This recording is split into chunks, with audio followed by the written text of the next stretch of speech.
नमस्कार विद्यार्थी मित्रांनो, मी रुपाली देवरमणी. आज इयत्ता 9वी मधली पहिली कविता वद्य वंदे मातरम या कवितेविषयी आपण माहिती पाहणार आहोत. मग कवींचं नाव आहे ग दी माडगुळकर. कवितेला सुरुवात करण्यापूर्वी आपण कवितेमधील शब्दार्थ पाहणार आहोत. राष्ट्रभक्ताने प्रेरित होऊन ज्या शूर राष्ट्रभक्तांनी मातृभूमीच्या स्वातंत्र्यासाठी प्राणाचे बलिदान दिलेले आहे त्या देशभक्तांचे गौरवाचे गीत कवीने इथं गायलेलं आहे. या गीतात वीर भारत भूमीवरील भारतपुत्रांविषयी कृतज्ञता व्यक्त करण्यात आलेली असून कवितेवर आधारित असलेले अवघड शब्दार्थ आपण इथे पाहूया. वंद्य म्हणजे वंदनीय किंवा आदरणीय, यज्ञ म्हणजे अग्निकुंड, आहुती म्हणजे प्राणार्पण, मंत्र म्हणजे श्लोक, सुवचन आणि घोषवाक्य, शस्त्रधारी म्हणजे हत्यार बाळगणारे, निष्ठुर म्हणजे कठोर किंवा क्रूर, हुतात्मे म्हणजे वीरमरण पावलेले राष्ट्रभक्त, स्वर्गलोक म्हणजे देवांचा रहिवास असलेले, आरती म्हणजे प्रार्थना. अशा प्रकारे कवितेवर आधारित असलेले काही अवघड शब्दांची माहिती आपण पाहिलेली आहोत. तर आता कविता पहिल्यांदा तालासुरात पाहूया. बघा, वेद मंत्राहून आम्हा वद्य वंदे मातरम, माऊलीच्या मुक्ततेचा यज्ञ झाला भारती, त्यात लाखो वीर देती जीवितांच्या आहुती, आहुतीने सिद्ध केला मंत्र वंदे मातरम, याच मंत्राने मृतांचे राष्ट्र सारे जागले, शस्त्रधारी निष्ठुरांशी शांतिवादी झुंजले, शस्त्रहीना एक लाभो शस्त्र वंदे मातरम, निर्मिला हा मंत्र ज्यांनी आचरीला झुंझुनी, ते हुतात्मे देव झाले स्वर्गलोकी जाऊनी, गात यांच्या आरतीचे गीत वंदे मातरम, वेद मंत्राहून आम्हा वंद्य वंदे मातरम. तर आता आपण कविता तालासुरात पाहिलेलं आहोत. आता कवितेचं स्पष्टीकरण पाहूयात. राष्ट्रप्रेमाने भारलेल्या व भारताच्या स्वातंत्र्यासाठी प्राणार्पण करणाऱ्या राष्ट्रभक्तांबद्दल कृतज्ञता व्यक्त करताना कवी ग दी माडगुळकर म्हणतात की वेदांच्या मंत्रांपेक्षा वंदे मातरम हा जयघोष आम्हा भारतीयांना वंदनीय आहे किंवा ते आपल्याला आदरणीय आहे.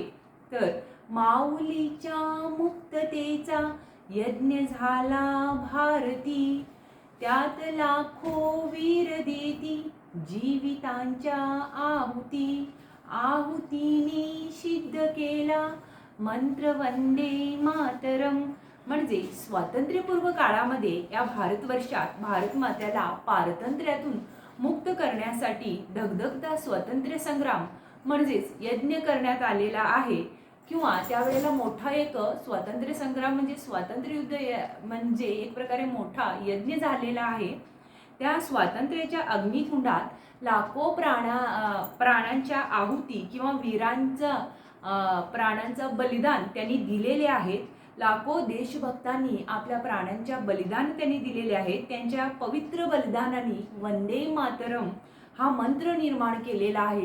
एक प्रकारे ते काय झालेलं आहे, सिद्ध झालेलं आहे असं त्यांना म्हणायचं आहे. याच मंत्राने मृतांचे राष्ट्र सारे जागले.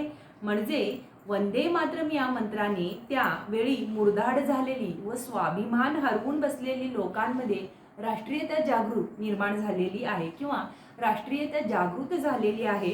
शस्त्रधारी निष्ठुरांशी शांतिवादी झुंजले. सारे भारतीय खडबडून जागे झालेले आहेत. कायम शांतीचा पुरस्कार करणारे भारतीय लोक हातात शस्त्र धरणाऱ्या त्या इंग्रजांविरुद्ध, संगीनदारी शस्त्र क्रूर व जुलमी लोकांविरुद्ध इंग्रजी सत्ताधाऱ्यांशी ते लढलेले आहेत. शस्त्रहीना एक लाभो शस्त्र वंदे मातरम म्हणजे हा एकच महामंत्र त्या झुंजीमध्ये निशस्त्र असणाऱ्या या भारतीयांना वंदे मातरम हा एकच महामंत्र शस्त्रासारखा लाभलेला आहे असं त्यांना म्हणायचं आहे. निर्मिला हा मंत्र ज्यांनी आचरीला झुंझुनी, ते हुतात्मे देव झाले स्वर्गलोकी जाऊनी, गातयांच्या आरतीचे गीत वंदे मातरम. म्हणजे स्वतंत्र लढ्यामध्ये ज्या देशभक्तांनी वंदे मातरम हा मंत्र निर्माण केलेला होता आणि तोच वर्तनात आणून परकीय सत्तेशी झुंज दिली, जे राष्ट्रभक्त या रणकुंडात प्राणार्पण अर्पण करून हुतात्मे झालेले आहेत, ते देव लोकी गेलेले आहेत. म्हणजे त्यांना स्वर्गलोक प्राप्त झालेले आहे, त्यांना दैवत्व प्राप्त झालेलं आहे. त्यांच्या बलिदानांची आरती म्हणजेच काय आहे, हे आपलं वंदे मातरम हे गीत आहे, ते आपण गाऊया असं ग दि माडगूळकर यांनी म्हणतात.